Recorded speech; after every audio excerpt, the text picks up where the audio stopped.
नमस्ते प्यारे बच्चों। बच्चों, लास्ट टाइम हम लोगों ने गड़ा धन ये पाठ सीखा था, पढ़ा था।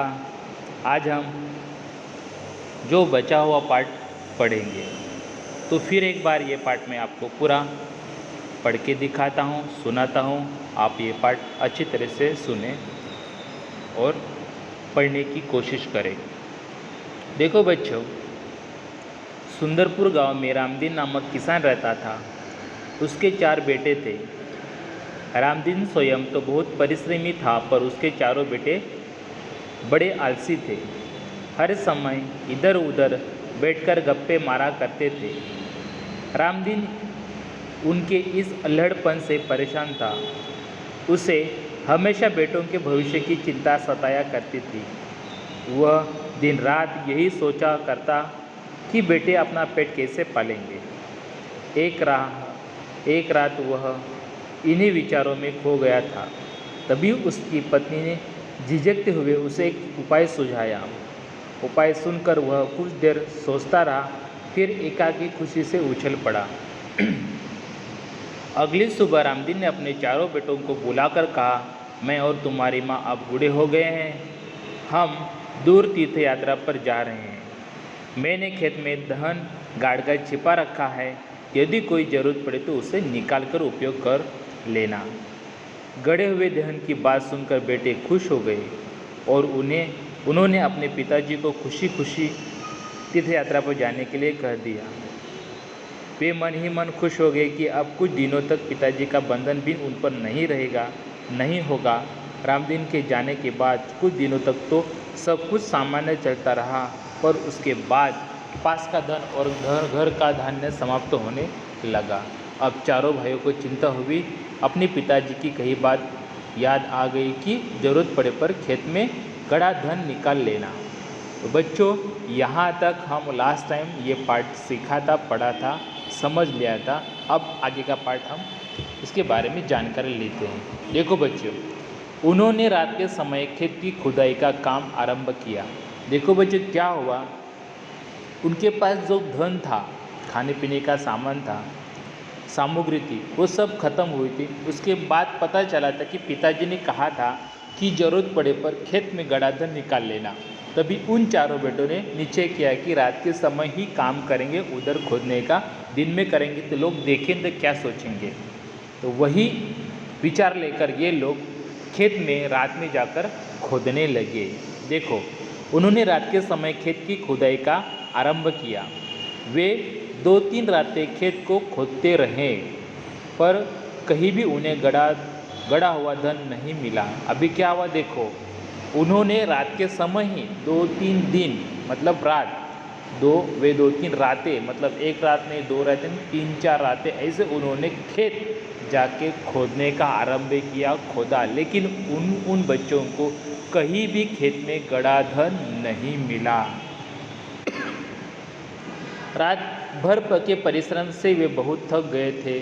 जब सुबह बहुत निराश और हताश होकर वे चारों अपने घर लौट रहे थे, तभी रामदीन के परम मित्र हरिनाथ ने पूछा, अभी एक दिन रात में क्या हुआ। वो रात में पूरा खेत खोदते रहे। सुबह ऐसे एक दिन वो खेत से हताश होकर मतलब निराश होना, हाथ में कुछ न लगना, ऐसे खेत से वो अपने घर आ रहे थे। तभी उनके पिताजी के मित्र हरिनाथ उनको दिखाई दिए और उन्होंने आगे क्या किया देखो। तभी रामदीन के परम मित्र हरिनाथ ने पूछा, तुम सब थके हुए क्यों हो। कारण जानने के बाद हरिनाथ ने उन चारों को सलाह देते हुए कहा, अभी देखो क्या हुआ, जब ये बच्चे रात के समय काम करते सुबह घर आ रहे थे, तभी हरिनाथ ने उन चारों बच्चों को देखा। वो पूरे थके हुए थे, निराश थे। तब हरिनाथ ने पूछा कि तुम ऐसे थके हुए क्यों आ रहे हो, कहाँ से आ रहे हो। तभी उन चारों बेटों ने सारी स्टोरी या बात उन हरिनाथ को बता दी। तभी हरिनाथ ने उनको एक उपाय सुझाया। देखो आगे क्या है। कारण जानने के बाद हरिनाथ उन चारों को सलाह देते हुए कहा, तुम लोगों ने खेत खेत तो खोद ही लिया है, अब उसमें बीज बो दो। देखो अभी क्या हुआ कि आप लोगों ने तो खेत तो खोद ही दिया है, अब उसमें आप बी बो दो। म्हणजे काय सांगितलं की त्याच्यामध्ये तुम्ही आता धान्य पेरा, असं तुम्ही शेत खोदलेलंच आहे, मग आता त्याच्यामध्ये तुम्ही धान्य पेरून टाका। बघा, चारों भाई के उदास चेहरों पर खुशी की लहर दौड़ गई। उन्होंने हरिनाथ के कहण्यानुसार किया आणि त्यांना वाटलं की चला धन तर काय मिळालंच नाही एवढं कष्ट करून, आता हे जे खोदलेलं खोद आहे त्याच्यामध्ये आपण धान्य टाकूया, म्हणजे हे तरी करूया। त्यांनी हरिनाथने जो उपाय सांगितला तो तरी करूया, आणि त्याप्रमाणे ते चार मुलांनी ते शेतामध्ये धान्य टाकलं। पुढे ऐका, खेत में नन्हे नन्हे अंकुर निकल आ गए, उन चारों के मन में उत्साह जाग गया, वे निराही गुड़ाई करने लगे। अभी देखो क्या हुआ, जेव्हा काही दिवसांनी ते शेतामधून छोटे छोटे असे कोंब बाहेर आले, हिरवं हिरवं गवत बाहेर आलं, म्हणजे त्या धान्याचं कोंब बाहेर आलं, त्यांना बघून त्यांना खुश आनंद झाला। बघा काय झालं, बघा निराही गुड़ाई करने लगे, म्हणजे प्यार से देखना या उसे निहारना। जी पिकं छोटे छोटे आली होती बाहेर कोंब, त्याच्याकडे प्रेमाने आदराने किंवा वेगळ्या नजरनी एक आदराने त्यामध्ये असे म्हणजे आपुलकीने त्या पिकांकडे ते बघत होते। पुढे ऐका, फसल बहुत अच्छी हुई, हरिनाथ काका को धन्यवाद देकर वे फसल को बाजार बेचने के लिए जाने की तैयारी में जुट गए। अभी देखो क्या हुआ, कुछ दिन तो जाने के बाद वो खेत से त्या शेतामधून एक चांगलं पीक बाहेर आलं, आणि ते पीक त्यांनी कापून त्याच्यातून धान्य बाहेर काढलं, आणि ते पीक काढलेलं धान्य त्याने पोत्यामध्ये टाकून ते बाजारामध्ये घेऊन विकण्यासाठी जात होते। बघा पुढे काय धान्याचं म्हणजे तयारीत होते। बघा, हरिनाथ काका को धन्यवाद देकर वे फसल बाजार बेचने के लिए जाने की तैयारी में जुट गए। जुट जाना म्हणजे काय, तयारी करणं, त्याच्यामध्ये व्यस्त रहना। बघा, उसी समय तीर्थ यात्रा से रामदीन और उसकी पत्नी लौट आए। माता पिता के आते ही बेटों ने उन्हें चरण स्पर्श किए। गाड़ी में लदे अनाज के बोरों देखकर रामदीन ने कहा, बघा काय झालं, जे जाण्यासाठी तयार झाले होते धान्य त्यांनी गाडीमध्ये टाकलं होतं, आणि तेवढ्यात त्यांचे आई वडील म्हणजे रामदीन आणि त्यांची पत्नी त्यावेळेस ते तीर्थयात्रातून आले। चारही मुलांनी त्यांच्या आई वडिलांचे पाय धरले, म्हणजे पाया पडले, आणि रामदीनने जेव्हा ते गाठोडं गाडीमध्ये बघितले भरलेले सर्व धान्याचे पोते, तेव्हा त्याला एक वेगळा आनंद झाला। बघा पुढे काय झालं, गाडी में लदे अनाज के बोरे देखकर रामदीन ने कहा, गाडी में लदे म्हणजे काय, लोड करणं किंवा त्याच्यामध्ये टाकलेलं असतं, म्हणजे नेण्याची तयारी, म्हणजे आपण न त्याला भरलेलं। अब तुम खेत में गड़े धन का राज समझ में आ गया होगा। चारों ने सिर हिलाकर स्वीकार किया और कहा, हाँ पिताजी, अब हम यह भी समझ गए कि जीवन में परिश्रम के बिना कुछ भी संभव नहीं है।